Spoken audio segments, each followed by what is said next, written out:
2-year-old Lucas Tang fell from a safety barrier at LA's Staples Center in 2010. Now, 4 years later, an appeals court says the owners knew of the danger and has sent the case to trial.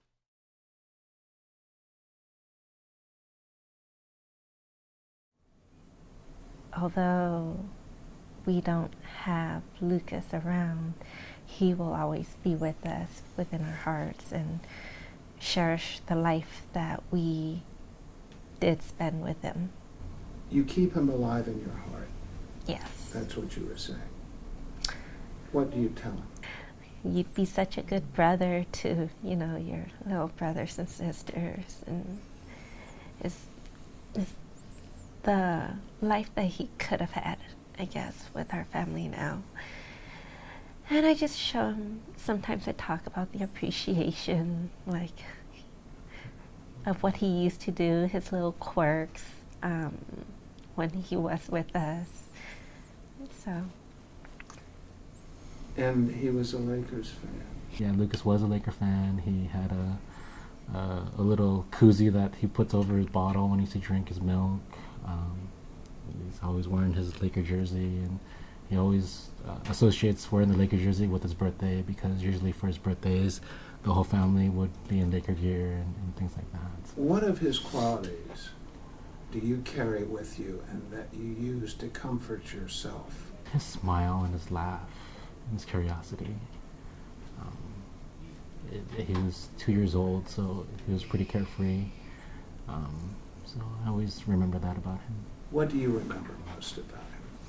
He was just silly and very witty, and he knows how to get his way. And he's my first baby. Mm-hmm. So. Yeah, he would never leave Homie's side. Everywhere we went, it took him 3-4 hours to warm up to other people around him before he would even leave her side. So he was always clinging to her. How do you comfort each other? What do you say to each other? In all honesty, we don't talk about the incident. We always remember Lucas for the happy times that we had together. Not specifically when we're there, but just little quirks that he has and things like that. And we bring it up with not just to each other, but to our kids too. So even in our home now, we do have Lucas's picture up, and we'll always remind our kids now, hey, where's your brother? And they'll point him out, things like that. So we try not to even talk about that particular incident. It's really only time, time is what it takes to really heal. This lawsuit means that you have to, like it or not, focus on these issues again.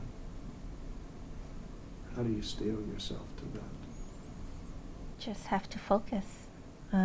Focus what is the outcome that we're trying to achieve here.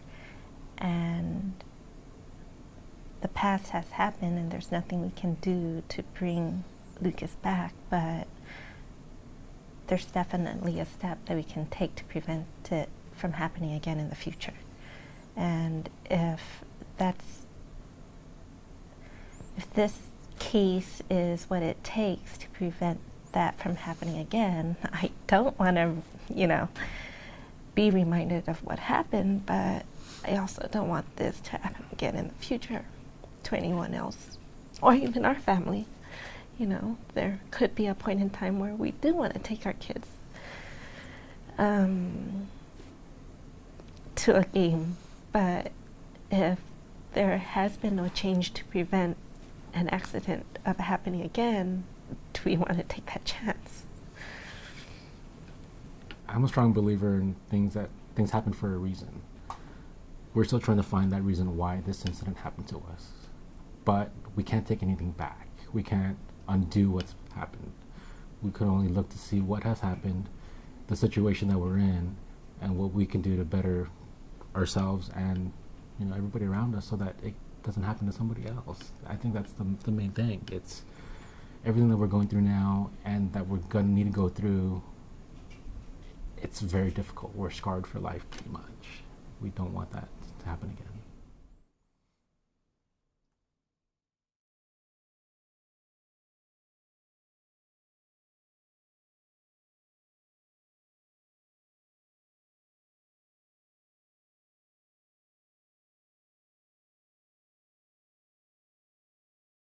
the Court of Appeals has ruled definitively that Staples Center does owe a duty of care to maintain a safe venue for patrons, especially, including patrons that are families with small children. And so they sent it back for trial. And it's a vindication, obviously, of what we have been arguing. And it gives us a chance to achieve the goals that we set out to achieve. That is to right a wrong. It's typically what lawsuits are about in my mind, and to make sure that this type of tragedy never happens again. Even before and after this incident, there have been multiple incidents where people have fallen from various sports venues. Some have resulted in deaths, some in just very serious injuries. And there needs to be changes done. How important is it to show that the guardrails were not up to code? Yeah, well, it's very, very important. And it's not only were they not up to code, our evidence was, and the Court of Appeals noted this, actually comment on it, the configuration, this specific design was never ever submitted to the City of LA for approval. And the head plan checker, as you may recall from the opinion, for the man from the City of LA that checks these designs, says, one, he had never seen it. It was never submitted to him.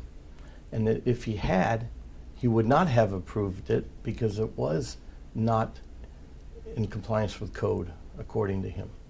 That's pretty powerful stuff. And the appeals ruling also suggested that a jury might find that if the codes had been adhered to and the glass shield over which Lucas fell had been higher, he might still be alive. At least the accident might have been averted. It would not have happened if they had been up to code. And interesting you talk about it because the building code has it as 26 inches from that step that was referred to as a beverage bench. But the OSHA requirements, the one that protects first responders like firemen and things like that, and workers, has it even higher than that. It's supposed to be 34 inches. And according to our OSHA expert, either it had to be 34 inches or you needed a catch-fall device, a safety net on the other side. Neither of those were involved in that design. It just was quite remarkable what was there. It was a death trap as far as we were concerned.